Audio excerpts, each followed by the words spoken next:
Kama una wivu wapigie makofi kwa Yakobo.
Jirani yako mwambie Yesu amezaliwa.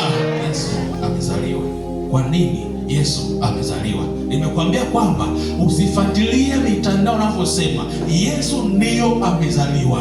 Yesu alizaliwa. Yesu Kristo alizaliwa miaka iliyopita. Ndio hatujui tarehe ilikuwa ngapi, lakini ilikuwa naongea ujinga wake upumbavu wake kwenye mtandao. Sikukua makafiri nini ya watu wasiojua Mungu.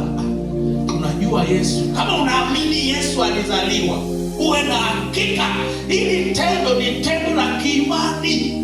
Wakristo wengi mnakuwa mwaka by mwaka mnashangilia sikukuu ya kuzaliwa Yesu, lakini maisha yenu yanabaki kila mwaka yako hivyo hivyo.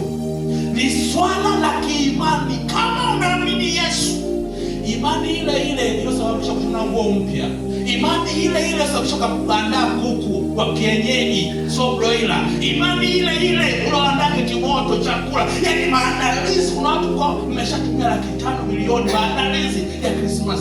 Sasa hiyo imani, mwambie Yesu, leo umezaliwa, uzaliwe upya kwenye maisha yako. Bwana Yesu asifiwe. Sasa watu wengi wanashangilia siku hii kama kawaida, mazoea. Kumbe ukiweka imani